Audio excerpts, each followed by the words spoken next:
So, Chris, this one is just the same channel, same person, but it's the history of just Japan. Okay. So, and this one didn't get as many views as the history of the world, I guess, but it still got a lot of views. So, here we go. Japan is an island by the sea filled with volcanoes, and it's in the year negative a billion. Japan might not have been here. In the year negative 40,000, it was here, and you could walk to it, and some people walked to it. Then it got warmer, some icebergs melted, it became an island, and now there's lots of trees, because it's warmer. So now there's people on the island, they're basically sort of hanging out in between the mountains, eating nuts off trees, and using the latest technology, like stones and bowls. Ding Dong is the outside world, and they have technology from the future, like really good metal and crazy rice farms. Now you can make a lot of rice really, really quickly. That means if you own the farm, you own a lot of food, which is something everybody needs to survive. So that makes you king. Rice farming and rice kingdoms spread across the land, all the way to here. The most important kingdoms were here, here, here, here, here, here, and here. But this one was the most important, ruled by a heavenly super person, or emperor for short. Knock knock, at the door, it's religion. The new prince wants everyone to try this hot new religion from Biek. Please try this religion, he said. No, said everybody. Try it, he said. No, said everybody again, quieter this time. And so the religion was put into place, and all the rules that came with it. Then the government was taken over by another clique, and they made some reforms, like making the government govern more, and making the government more like China's government, which is a government that governs more. Hi, China, they said. Hi, dipshit, said China. Can you call us something else other than dipshit, said Japan. Like what, said China. How about sunrise land, said Japan. And they stole China's alphabet and wrote a book about themselves. And then they made lots of poetry and art and another book about themselves. Then they stopped moving the capital every time the emperor died and kept it in one place for a while, right here. And they conquered the north finally. Get that squared away. A rich hipster named Kukai is bored with modern Buddhism, visits China, and learns a better version, which is more spiritual. Comes back, reinvents the alphabet, and causes art and literature to be great for a long time. And the royal palace turned into such a dream world of art that they really didn't give a shit about running the country. So if you live outside the palace, how are you supposed to protect your shit from criminals? Hire a samurai. Everyone started hiring samurai. Rich, important people hired samurai. Poor people who could not afford to hire samurai did not hire samurai.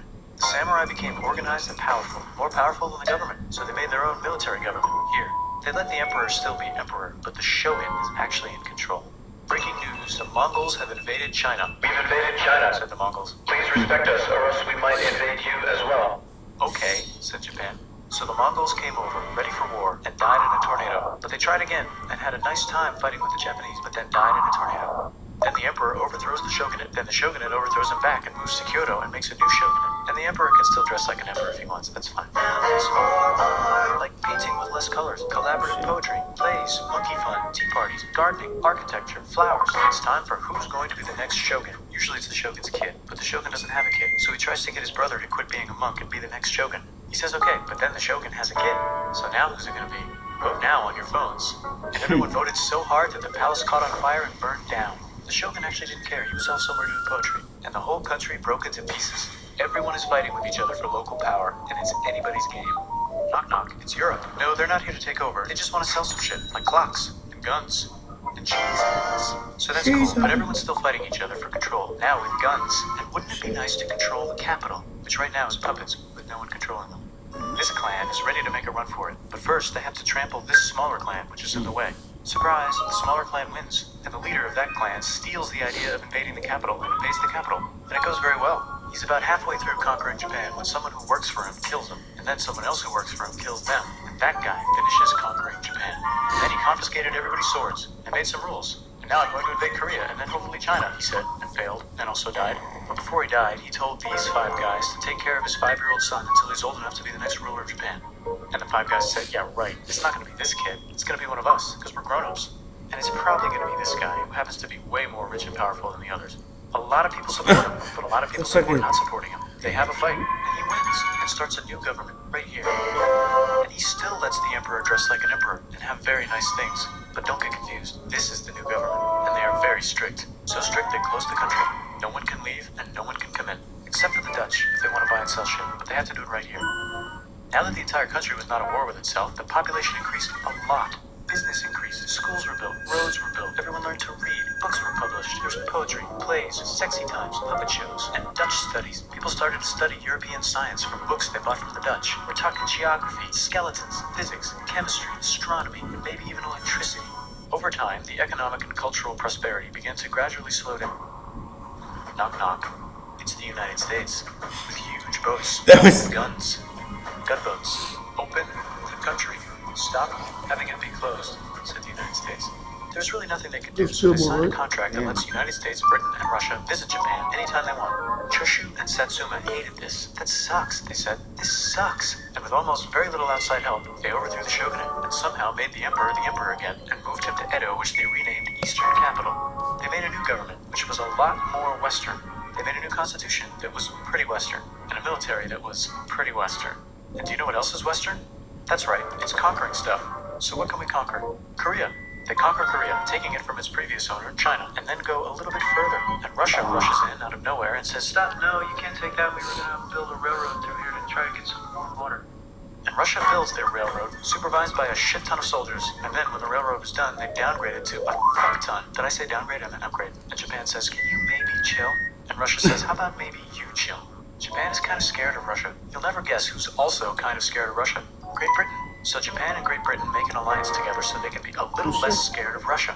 Feeling confident, Japan goes to war against Russia, just for a moment, and then they both get tired and stop. It's time for World War I. The world is about to have a war, because it's the 1900s and weapons are getting crazy, and all these empires are excited to try them out on each other. Meanwhile, Japan has been enjoying conquering stuff and wants more. And the next thing on their list is this part of China and lots of tiny islands. All that stuff belongs to Germany, which just had war declared on it by Britain because Britain was friends with Belgium, which was being trespassed by Germany in order to get to France to kick France's ass because France is friends with Russia, who was getting ready to kick Austria's ass because Austria was getting ready to kick Serbia's ass because someone from Serbia shot the leader of Austria's ass. Or actually shot him in the head.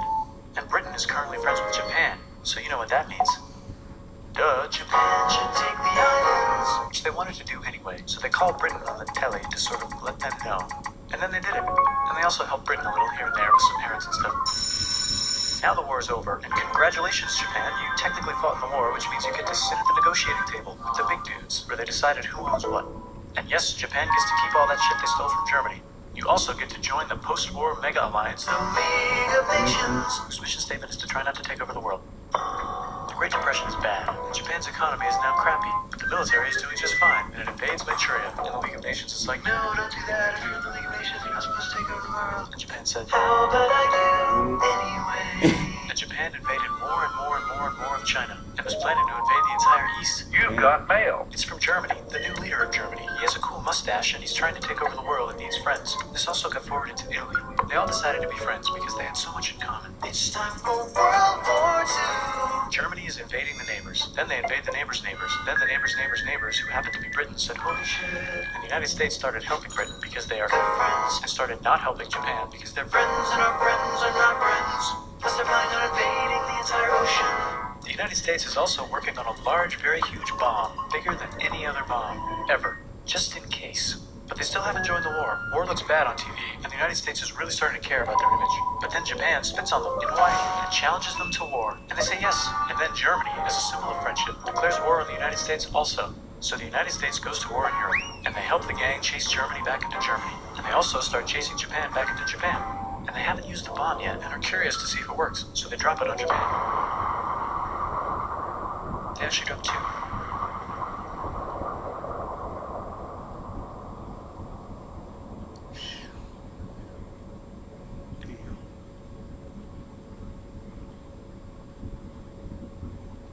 The United States installed a new government, inspired by the United States government, with just the right ingredients for a post-war economic miracle. And Japan starts making TVs, VCRs, automobiles, and camcorders as fast as they can, and also better than everybody else. They get rich, and the economy goes wild, and then the miracle wears off. But everything's still pretty cool, I guess. Bye. Yeah, that's good.